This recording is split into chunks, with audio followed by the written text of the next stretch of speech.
Bonjour, je suis la Reine Grenouille, j'écris des histoires d'amour et j'ai plein de trucs à partager avec vous. Il est temps que j'arrête de procrastiner. Wow! Depuis le siècle dernier, je veux faire des vidéos YouTube et maintenant, il est temps d'arrêter de trouver des excuses et de se lancer. Donc je vous souhaite la bienvenue sur ma chaîne, je vous propose de prendre un thé, un café et de m'accompagner dans mes déblétérations. Ce sera du one shot. Parce que j'ai pas le temps. Je suis mère de famille de 4 petits garçons avec plein de problématiques. Et aujourd'hui, la problématique dont je vais vous parler, elle est en lien avec le jour. Nous sommes le 2 avril. C'est la journée mondiale de la sensibilisation à l'autisme, de la prévention, je sais pas. J'ai jamais vraiment bien compris ces histoires de journée mondiale. Le truc que j'ai compris, c'est que c'est le moment où on en parle en public, on en parle un peu à tout le monde, et je trouve ça plutôt intéressant. D'autant que je suis l'heureuse maman d'un petit garçon de 8 ans qui est atteint d'un trouble du spectre autistique. Nous, très simplement, on dit qu'il est autiste. Voilà, parfois on dit qu'il est dingo, qu'il est frappadingue, qu'il est neuneux, mais on le dit de nous-mêmes aussi, voilà, parce que ça nous amuse. Eh bien, déjà, on va commencer sur comment on a découvert que notre fils avait des particularités. J'ai eu une grossesse un peu difficile. C'était ma première grossesse puisque c'est mon aîné. La grossesse a été un peu difficile. Ça m'a un peu frappée de plein fouet. Moi, je pensais que j'allais rayonner, adorer. Pas trop. J'ai pas aimé les nausées, les vomissements, le fait d'être essoufflée tout le temps et de plus pouvoir de plus comprendre mon corps, ça a été très très violent. J'ai fait une dépression périnatale, donc j'ai été déprimée pendant ma grossesse et après ma grossesse. J'ai fait une dépression du postpartum. L'accouchement s'est plutôt bien passé, en tout cas dans les normes, donc il n'y a pas eu de catastrophe, mais moi je l'ai très mal vécu. Et à partir du moment où j'ai eu mon fils dans les mains, ça a été un peu terrible, c'est-à-dire que c'était beaucoup de souffrance, beaucoup de pleurs, et je ne savais pas du tout quoi faire avec ce petit bébé. Il a grandi, tout était orienté sur ma dépression du postpartum et finalement la difficulté que j'avais de rentrer en interaction avec cet enfant venait probablement de la dépression du postpartum. Et on apprendra plus tard que pas que. Les premiers symptômes de l'autisme que j'ai découverts, que j'ai remarqués, moi c'était le fait qu'il ne répondait pas à son prénom. Et comme c'était notre aîné, je n'avais pas du tout de référence. Je savais pas comment, à quel âge, est-ce que c'était normal qu'il réponde pas à son prénom. Donc ça m'amusait beaucoup, je l'appelais avec plein de prénoms différents, auxquels il ne répondait pas plus. mais ça m'intriguait, et puis j'arrêtais pas de dire il y a quand même quelque chose de particulier. Moi, dans mes souvenirs, il pleurait beaucoup. Il était... Je sentais qu'il y avait un truc qui était particulier. Et je savais pas du tout, j'étais à 1000 lieues, non c'est pas vrai, j'étais pas à 1000 lieues parce qu'en fait ça m'est arrivé de dire une ou deux fois à mon mari non mais il est complètement autiste.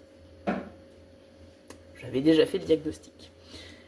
C'est quand on a accueilli notre deuxième enfant, donc 2 ans plus tard, que vraiment on a vu qu'il y avait des choses un peu étranges, notamment le fait que dès que le bébé pleurait, ça paniquait notre grand.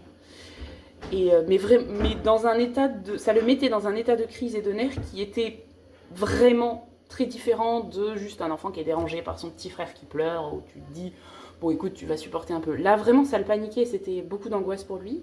Et puis on a remarqué qu'il était en effet très très sensible aux émotions, pas forcément aux émotions fortes, à toutes les émotions. C'est-à-dire que si je riais, si je pleurais un tout petit peu ou si j'avais l'air triste, ça pouvait le mettre dans une panique folle.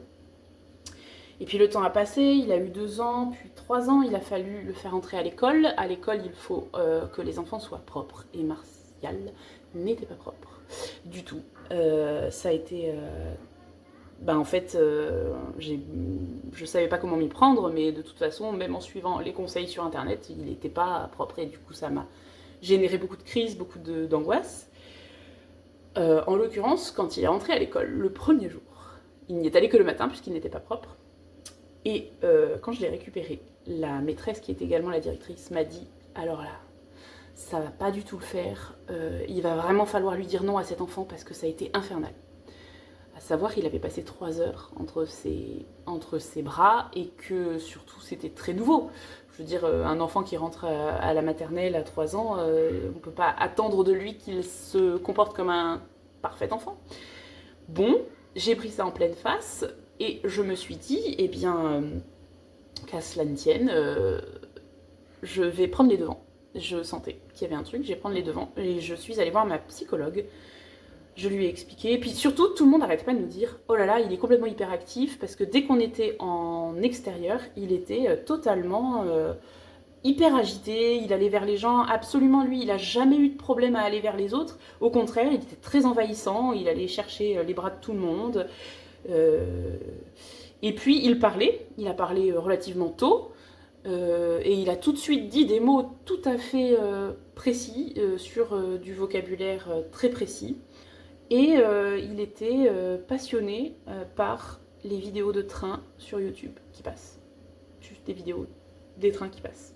Et il regardait ça en boucle pendant des heures et des heures et des heures et des heures. Ça et les fusées qui décollent.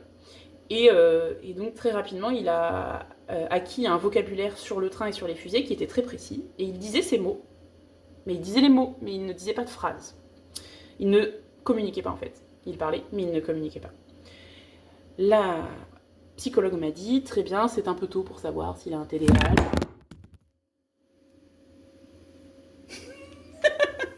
Alors ça c'est drôle. Je suis pas sûre que ça tienne beaucoup. Alors j'en étais en train de vous parler de comment s'est passée l'école. Et non, la psychologue. La psychologue, elle nous a expliqué que c'était un peu tôt pour savoir si c'était un TDAH, puisque tout le monde nous disait il est hyperactif, il est hyperactif. Et que, en effet, son comportement pouvait, disons qu'on était tout à fait légitime de nous poser des questions, et qu'elle se tenait à notre disposition si besoin.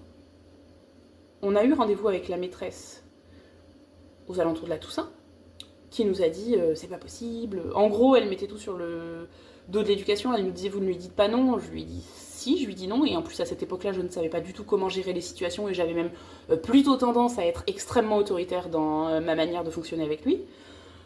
Et moi, tout ce qu'elle me décrivait, comment il se comportait à l'école, je disais oui, on vit la même chose à la maison, sauf que elle mettait ça sur le dos de l'impertinence et du fait qu'il soit mal élevé, mal éduqué. Et surtout, disons que et de la malveillance de sa part, de la part de notre fils, c'est-à-dire qu'elle considérait qu'il était, je cherche le mot, voilà, qu'on dit souvent, on définit les adolescents comme ça, c'est pas impertinent, mais c'est, bon, peu importe, ça me reviendra plus tard. Bon, en l'occurrence, moi, j'y voyais pas du tout, en tout cas, dans sa tête, il le faisait exprès. Moi, je savais très bien qu'il ne le faisait pas du tout exprès, et que je sentais qu'il y avait quelque chose. Donc je suis retournée voir la psychologue qui a essayé de l'observer, elle ne m'a pas fait de retour direct. Et à Noël, rendez-vous directrice, en l'occurrence, là elle me dit « bon vous avez raison, il n'y a pas de problème cognitif ni rien, mais par contre en effet il y a un truc qui ne va pas parce qu'il a passé 2 heures ce matin à dire le sapin de Noël en boucle ». On a donc fait des démarches pour rencontrer la plateforme de coordination et d'orientation de notre région, qui est une plateforme qui permet de faire passer plusieurs bilans auprès de plusieurs professionnels de façon gratuite, dans le sens où c'est payé par les fonds publics, par cette plateforme-là, et qui nous permettait d'avoir à la fin un diagnostic, donc la PCO, le but c'est de repérer les troubles du neurodéveloppement, donc l'autisme en l'occurrence, et bien d'autres. Au bout d'1 an de diagnostic, on faisait les diagnostics, on a rempli plein de questionnaires, on a vu plein de spécialistes, et au bout d'1 an, on a rencontré une neuropsychiatre qui a observé Martial, qui a fait le bilan et qui nous a dit en effet, votre fils a un trouble du spectre autistique modéré avec trouble du langage, c'est-à-dire qu'il parlait, mais il ne communiquait pas, et la prise en charge prioritaire, ça a été l'orthophoniste, la psychomotricienne, parce qu'il a beaucoup de troubles sensoriels, et notamment ce problème de propreté. Voilà, donc une fois qu'on a eu notre diagnostic, et ben en fait on s'est lancé dans cette grande aventure de la prise en charge d'un enfant avec un handicap, de l'administratif avec la MDPH, et de savoir comment on pouvait le scolariser de façon à ce qu'il ait une aide à l'école, bref, ça a été le tourbillon. Après, à partir du moment où il a été pris en charge par des professionnels et où on avait conscience de ce que c'était de ce qu'était son trouble principal, moi, j'ai fait des tonnes et des tonnes de recherches sur Internet, que ce soit des recherches sur des études françaises, sur ce qui pouvait se faire en termes de thérapie, sur comment adapter notre éducation au quotidien. C'est là qu'on a pris la décision aussi de ne pas se limiter dans l'accès aux écrans, parce qu'on a constaté que l'accès aux écrans lui permettait de rentrer dans le langage. Les premières communications qu'on a eues avec lui ont été des phrases extraites de l'âne trop. En fait, il regardait ça et il a compris que certaines phrases pouvaient lui permettre d'obtenir certaines choses dans la vraie vie. Donc on appelle ça un langage gestaltien. Gestaltien, c'est un truc allemand. En gros, au lieu de comprendre qu'il fallait utiliser sujet, verbe, complément, il prend des phrases toutes faites pour pouvoir communiquer et en les répliquant. Un gros problème qu'on a eu, qu'on a rencontré et qu'on rencontre encore aujourd'hui avec l'autisme de Martial, c'est notre possibilité d'accéder au sacrement, et notamment à l'Eucharistie, à la messe, parce que en fait, quand il était tout petit, dans notre paroisse, tout le monde avait tendance à nous dire c'est normal, il est petit. Alors en fait, il y avait deux équipes. Il y avait deux teams. Il y avait l'équipe, toute la partie qui se disait oui, mais c'est normal, il est tout petit. On a connu ça aussi, souvent des parents d'enfants un peu plus âgés, mais qui se souvenaient encore, mais aussi des personnes âgées bienveillantes qui nous disaient c'est normal, vous inquiétez pas, ça va aller, il va grandir, il va... Voilà. Et puis il y avait toute la partie, l'autre partie des vieux cons, qui disait oui mais bon à un moment donné il faut lui dire de se taire, il faut lui dire d'arrêter de bouger, et puis si vous lui dites jamais rien. Et en fait le pire c'est que je me suis retrouvée à faire des crises pendant la messe, à gueuler, littéralement gueuler sur mon fils, ce qui est pas du tout efficace, hein. Mais j'étais autoritaire et ça ne fonctionnait pas du tout. Et en fait on a fini par se couper on ne s'est pas coupé de Dieu, on ne s'est pas coupé de la foi, mais on s'est coupé de la messe. Alors, par-dessus, il y a eu le Covid qui nous a un peu aidé à dire bah non, du coup on va pas à la messe puisqu'on n'a pas le droit. Puis on n'y est pas vraiment retourné, ou très peu. On a fini par aller à la messe seul, par intermédiaire, on faisait un dimanche sur deux avec mon mari, on faisait messe partagée. Et puis on a essayé à plusieurs reprises de revenir avec Martial, sauf qu'à chaque fois c'était terrible parce qu'il pouvait lancer des crises.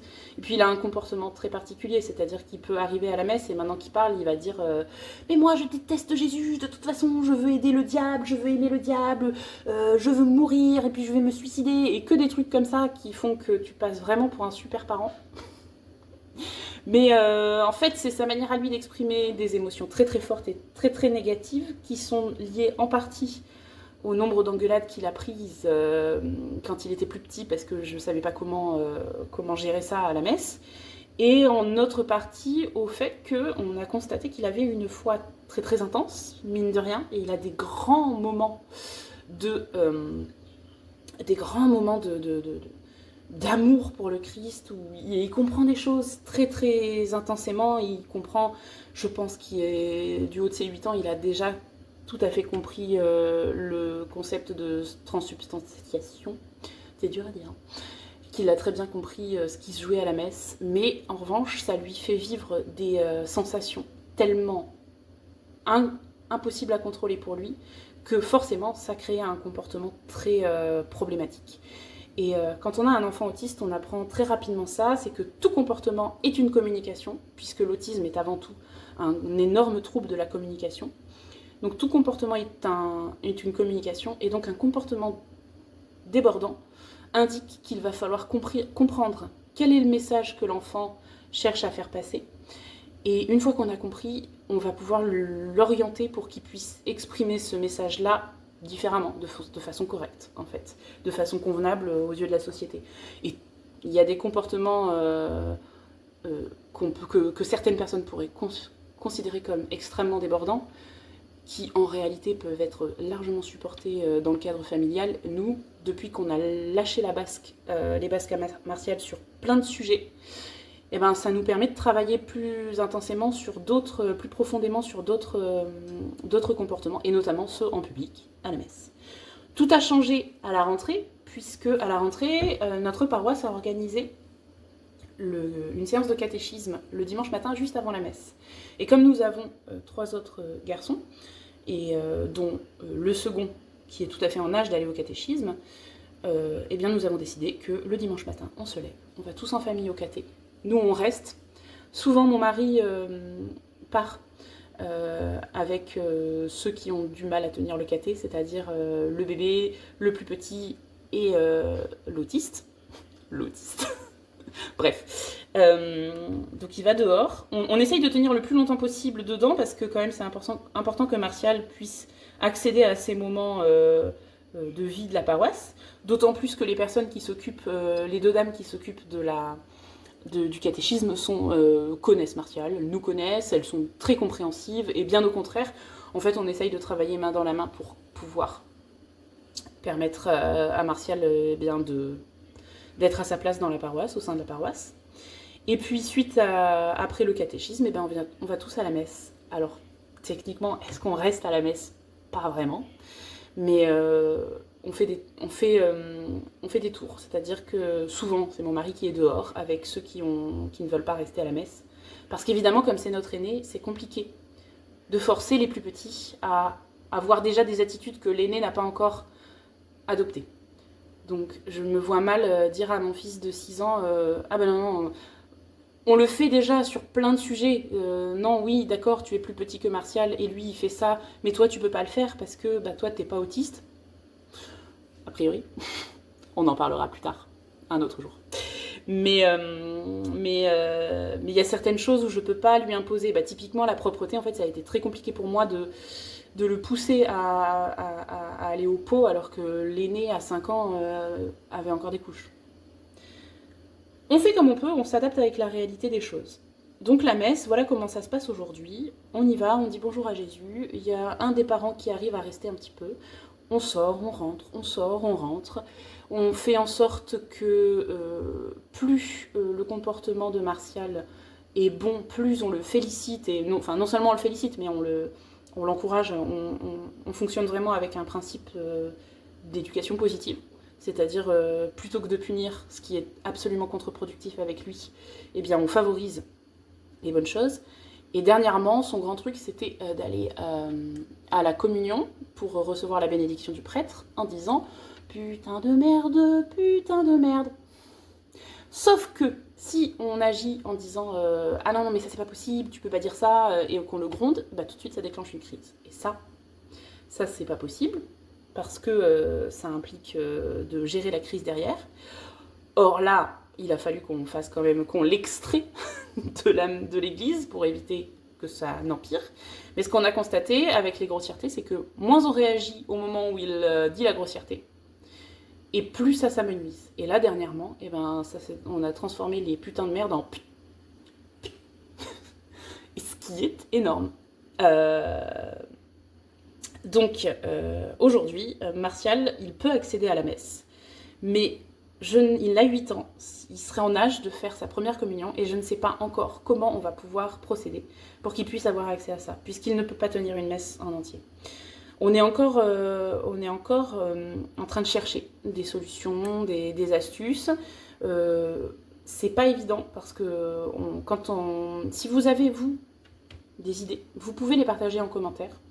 Mais je reconnais que déjà chaque enfant est différent, mais chaque autiste est différent, et donc je sais qu'il y a un moment où... Mettez quand même vos idées en commentaire, parce que je sais qu'il y a un moment où on va trouver peut-être un déclic, et ou peut-être que si on met en œuvre quelque chose qui ne marche pas, derrière ça va déclencher autre chose. Bref, tout est bon à prendre, mais on a quand même remarqué beaucoup de progrès.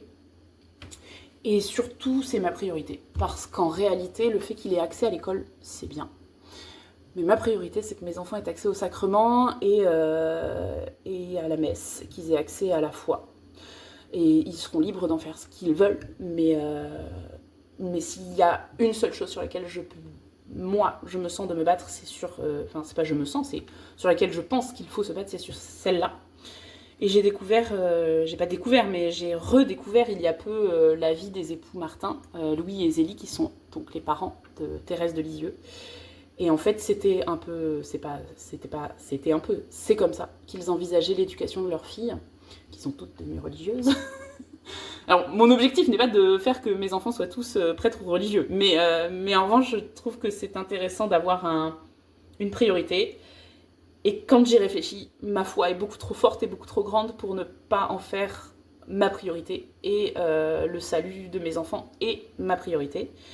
Donc, à l'image des époux Louis et Zélie Martin, qui sont désormais saints, avec mon mari, nous, ce qui nous importe le plus, c'est de pouvoir donner accès à la messe à Martial, malgré son autisme.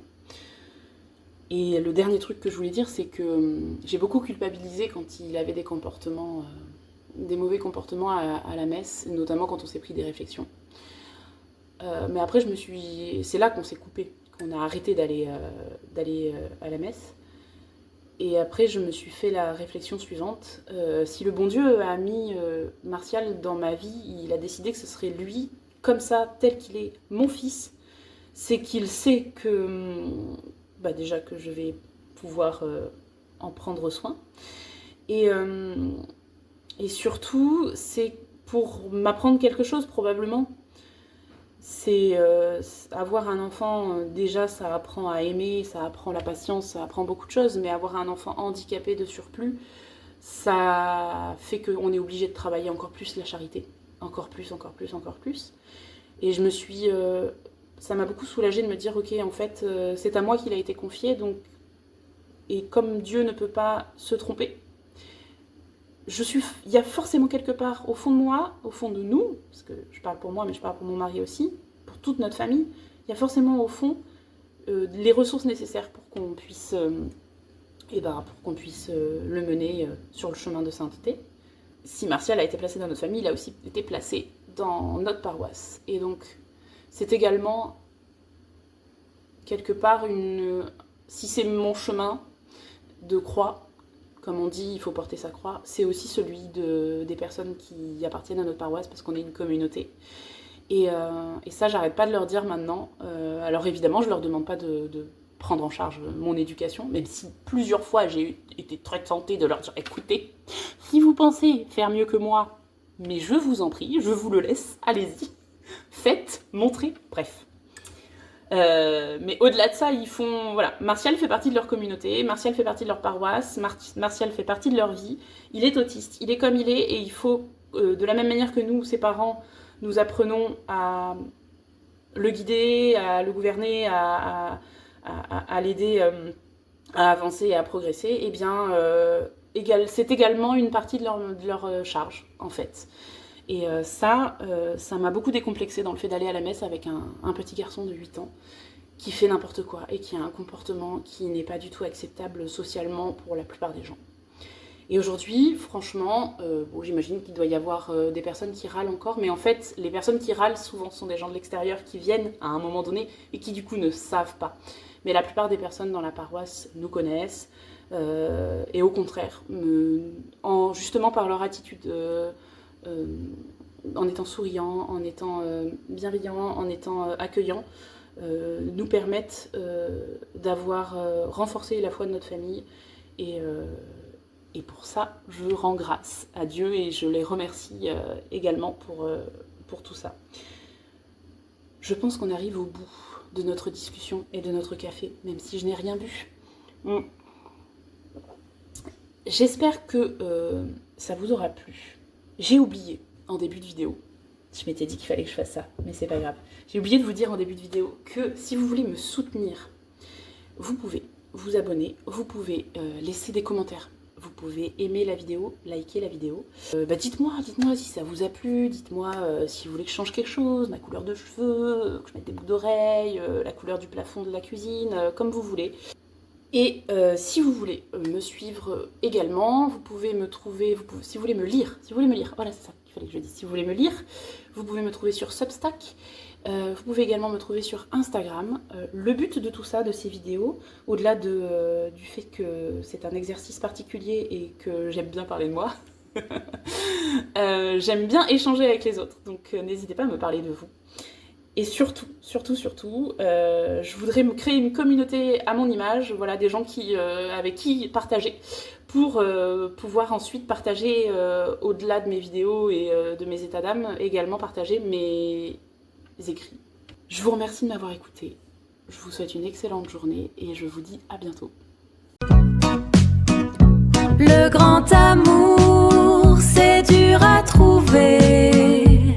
Mais mon bouton s'abonner, il est juste là. C'est plus facile à cliquer. Rejoins-moi pour plus de love et de catastrophes. Bisous, à la prochaine!